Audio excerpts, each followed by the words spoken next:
नमस्कार दोस्तों, ब्रिक्स का समिट ब्राजील के शहर रियो डी जेनेरो में संपन्न हो गया है। ब्रिक्स जो है मूलतः Brazil, Russia, India, China, south Africa से मिलकर बनने वाला एक समूह है जो मूलतः अमेरिकी हेजेमनी यानी कि प्रभुत्व को कम करने या तोड़ने के लिए बनाया गया था। मोटे तौर पे कहें तो डॉलर को कमज़ोर करने के लिए या डॉलर के मुकाबले किसी अन्य करेंसी को खड़ा करने के लिए बनाया गया था। इससे पहले कुछ महत्वपूर्ण समिट हुए, जैसे कि एससीओ का, शंघाई कोऑपरेशन ऑर्गेनाइजेशन का समिट हुआ। उसमें भारत को कुछ हाथ नहीं लगा क्योंकि पहलगांव अटैक को उसमें शामिल नहीं किया गया था, उसकी चर्चा नहीं की गई थी।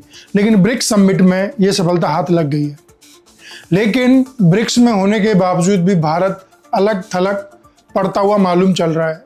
राजनीतिक विश्लेषकों ने भारत को ट्रोजन हॉर्स की संज्ञा दी है।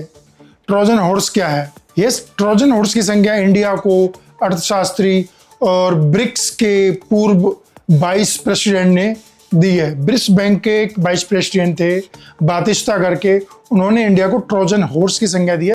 और ब्रिक्स के समिट के बाद डोनाल्ड ट्रंप भी, चाचा ट्रंप भी नाराज हैं और उन्होंने कहा है कि ब्रिक्स की स्थापना डॉलर को कमज़ोर करने के लिए की गई थी।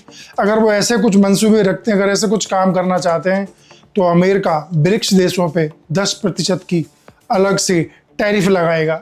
आपको पता ही है कि पिछले 2-3 महीने से ये टैरिफ का वॉर चल रहा है।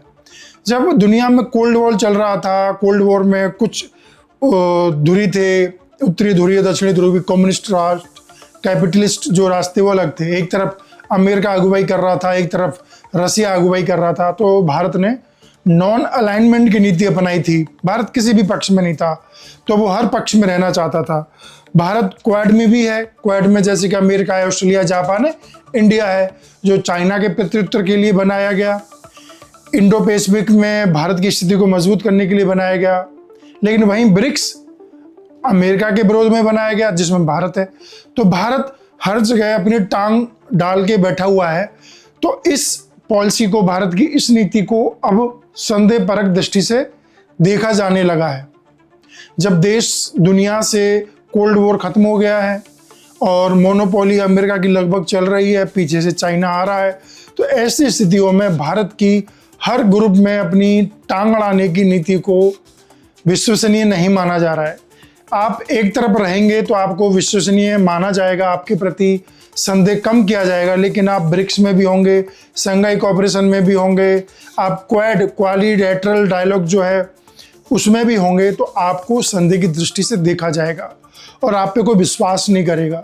और यही भारत के साथ हुआ जब पाकिस्तान के साथ हमारा संघर्ष हुआ, युद्ध हुआ। तो भारत के साथ खुल के कोई भी राष्ट्र नहीं आया, क्योंकि भारत किसी भी राष्ट्र के साथ खुल के है ही नहीं, तो उसके साथ खुल के कौन आएगा सिवाय इजराइल के। इजराइल के साथ भारत खुल के, साथ ही इजराइल के बारे में भी कहा गया है कि भारत कैसे इजराइल के साथ खड़ा हो सकता है। मोदी जी कैसे नेतन्याहू की तारीफ कर सकते हैं, कैसे भारत गाजा में इजराइल द्वारा की जा रहे नरसंहार पे खामोशी रख सकता है, कैसे ईरान में इजराइल द्वारा किए गए न्यूजीलैंड में ब्लास्ट पे भारत समर्थन कर सकता है, इस पे चुप्पी साध सकता है। इन सब पे सवाल खड़े किए जा रहे हैं। जाहिर सी बात है कि भारत इजराइल के साथ खड़ा था, अमेरिका के साथ खड़ा था, क्योंकि अमेरिका इजराइल के साथ खड़ा था।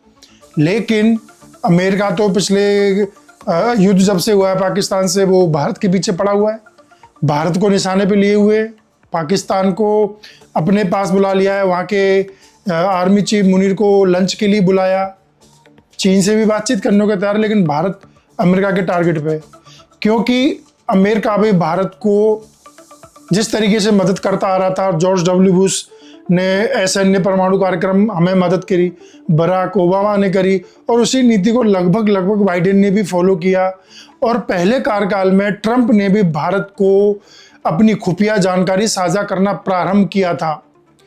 लेकिन अब इस बार क्या हुआ कि भारत, जिसको अमेरिका मजबूत करना चाहता है इंडो पैसिफिक रीजन में, प्रशांत महासागरीय क्षेत्र में, चाइना के खिलाफ खड़ा करना चाहता है, मजबूत करना चाहता है सैनिक क्षमता में, आर्थिक क्षमता में।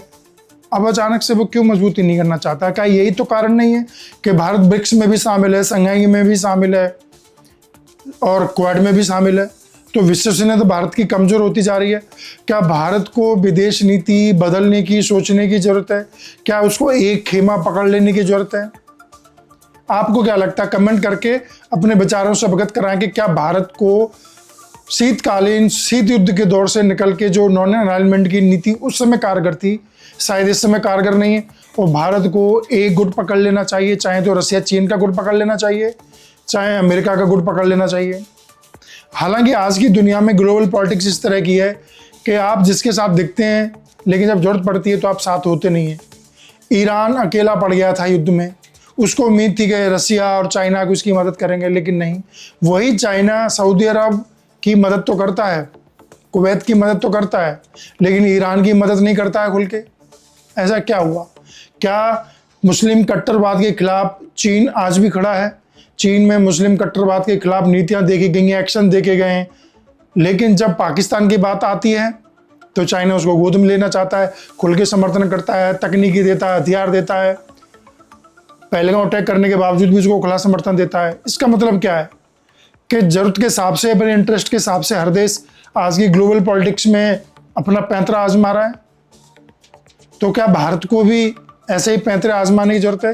क्या भारत ने इजराइल को खुला समर्थन देकर अपनी वैश्विक राजनीतिक डिप्लोमेटिक लेवल पे बहुत बड़ी हानि कर ली है? जितना ज़्यादा फायदा नहीं उतना बड़ा नुकसान कर लिया है। तो अब आखिर में समझते हैं कि ट्रोजन हॉर्स जो संज्ञा दी जा रही वो क्या है। दोस्तों, प्राचीन ग्रीक में एक कहानी थी कि युद्ध में लड़ने के लिए आक्रमण किया तो ट्रोजन एक लकड़ी का घोड़ा था, बहुत बड़ा, दिखने में तो वो एक लकड़ी का घोड़ा था, लेकिन उसके अंदर सैनिक भरे हुए थे।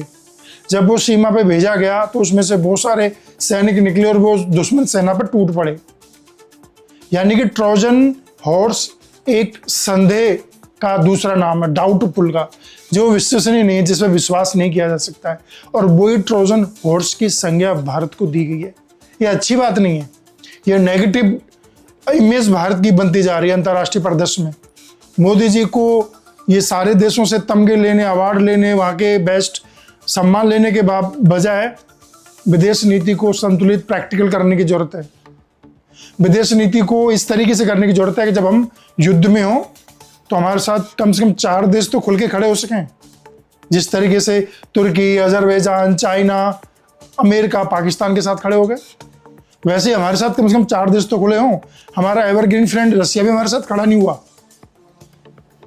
ट्रोजन हॉर्स, ब्रिक्स समिट और हर जगह अपने पैर अड़ाना क्या अब प्रासंगिक रह गया है? कमेंट करके अपनी राय जरूर दें। अगर आप चैनल पर नए हैं तो सब्सक्राइब कर सकते हैं। नमस्कार।